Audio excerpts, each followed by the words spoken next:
Sevgili öğrenciler, okulumuz bölgenin parlayan bir yıldızı olarak ilimizde hizmet vermekte. Zaten buradan gelen geçen arkadaşlarımız bunu görebilmektedir. Okulumuz 2 sene önce Fen ve Sosyal Bilimler Proje Okulu oldu. Aslında akıllarda bir soru, Fen ve Sosyal Bilimler Proje Okulu nedir? Doğru mu? Fen ve Sosyal Bilimler Proje Okulu şu, bakanlığımızın politikası çerçevesinde genel müdürlüğümüzün de desteğiyle okulumuz 2017-18 yılında Fen ve Sosyal Bilimler Proje Okulu oldu. Malum bütün öğrencilerimiz, velilerimiz bilmektedir ki siz 11. sınıfa geldiğiniz zaman sizin ilginiz, isteğiniz, yeteneğinize göre bir alanlaşma başlıyor. Nedir bu? İsterseniz Fen Lisesi'nin programını burada uygulayabiliyoruz. Buna biz ne diyoruz? Fen Bilimler Programı. Arzu ederse öğrencimiz, yeteneği varsa, isterse der ki ben sosyal bilimler programını görmek istiyorum 11 ve 12. sınıfta. Bu yüzden ne yapıyoruz biz onlara? 11 ve 12. sınıfta sosyal bilimler programını uyguluyoruz. Öğretmen seçimi neye bağlı? Okul müdürü teklif edecek, İl Milli Eğitim Müdürü bakanlığımıza gönderecek, bakanlığımız onaylayacak. Yani dolayısıyla burada her önüne gelen burada öğretmenlik yapamıyor. En az 4 yıllık bir tecrübeye sahip olması gerekiyor. Seferberlik ilan etmiş Genel Müdürümüz 2020. İlk meyvelerini alacak okullarımız. Müthiş başarı geliyor. Müthiş başarılar var. Meyvelerini vermeye başladı ve veriyor proje okulları. Halkımız da bunu görüyor. Diyor ki ben bu okulda gönül rahatlığıyla çocuğumu göndereceğim. Neden? Burada tıpçı olmak istiyorsa olabiliyor. Hukukçu olmak istiyorsa olabiliyor. Mühendis olmak istiyorsa olabiliyor. Öğretmen olmak istiyorsa olabiliyor. Dil öğrenebiliyor. Yani şimdi burada bir müjdeyi de vereyim ya da şöyle bir yeniliği vereyim. Bizim öğrenciler deseler ki 20 öğrenci toplansa dese ki biz İspanyolca dil ağırlıklı bir görmek istiyoruz. Genel müdürlüğümüzle görüşür hallederiz bunu. Böyle imkanlarımız var okullarımızın. Tabii. Malum okulumuzda şu an Arapçadan 3 sınıf, İngilizceden 3 sınıf olmak üzere önümüzdeki yıl 6 sınıfla dil sınıfımız olacak. Malum okulumuz Fen ve Sosyal Bilimler Proje Okulu. Dolayısıyla halkımızdan çok ciddi bir teveccüh görmekteyiz. Planlamamızda bizim 4 sınıf proje okulu, 4 sınıfta alandan, kayıt alanından adrese dayalı kayıt alacaktık. Ancak halkımızın teveccühü, genel müdürümüzün isteğiyle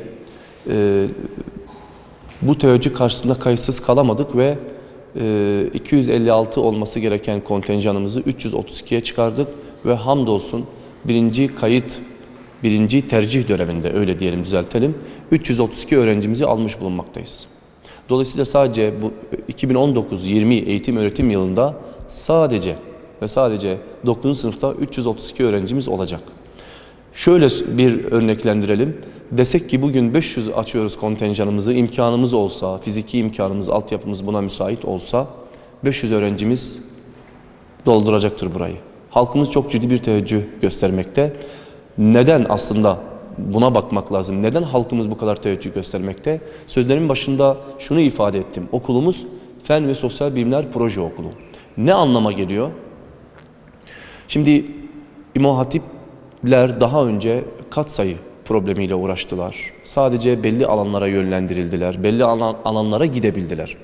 Ancak günümüzde şu anda İmam Hatip'te, Anadolu İmam Hatip Lisesi'nde, İmam Hatip Liselerinin Fen ve Sosyal Bilimler Programı uygulayan okullarında bir öğrenci istediği her alana gidebilir. Nitekim burada görebilmektesiniz. Bakın geçen sene eczacılık, işte öğretmenlik, mühendislik gibi alanlara gidebilmektedir. Biz de Fen ve Sosyal Bilimler Proje Okulu'nun meyvelerini inşallah önümüzdeki yıldan itibaren alacağız. Hedefimiz var. Genel müdürümüzün, bakanlığımızın çok ciddi çalışmaları var. Genel müdürümüzün çok ciddi teşviği var.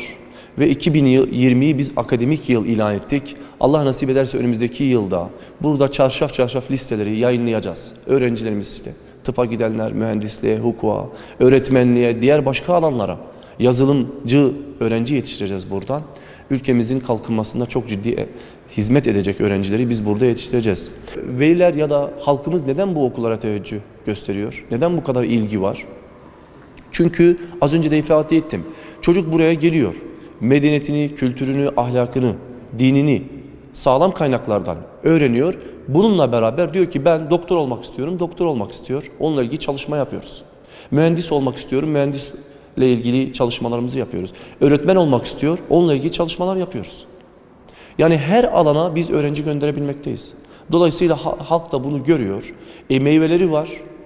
Malum bizde işte proje programını uygulayan memleketimizin diğer illerindeki okullarda çok ciddi meyveler var.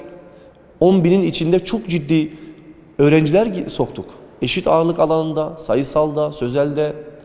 Bununla beraber okulumuzun altyapısı çok iyi. Çok ciddi bir fiziki imkanı var. Yönetim ve eğitim kadrosu çok iyi. Bunu halkımız görüyor. Dolayısıyla bu kaçınılmaz son çok ciddi bir tercih ediliyor, ilgi görüyor okulumuz. Anadolu İmam Hatip liselerimizin Fen ve Sosyal Bilimler programını uygulayan okullarımız meyvelerini vermeye başladı, meyvelerini veriyor ve Allah'ın izniyle katlanarak vermeye başlayacaktır. Bizim okulumuzun ismi İbrahim Hakkı Kız Anadolu İmam Hatip Lisesi. İbrahim Hakkı İslam medeniyetinin çok önemli bir değeri. Tillo'da, yanı başımızda.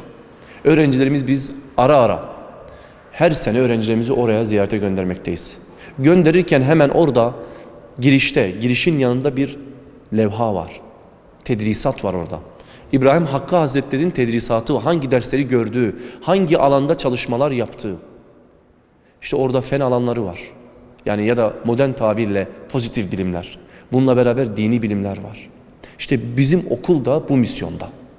Şu an Fen ve Sosyal Bilimler Proje Okulları da bu misyonda. Öğrencilerimizi bir yandan bir ayağı dünyada fen bilimleriyle, pozitif bilimlerle uğraşırken medeniyetimiz için, medeniyetimizin ihyası ve inşası için, yeniden inşası için diyelim. Bir yanda bu çalışmaları yaparken bir yandan da sağlam kaynaklardan dinini öğrenmektedir. Dini ilimleri tedris etmektedir, öğrenmektedir. Biz Resulullah'ın şu ifadesini hatırdan bırakmıyoruz.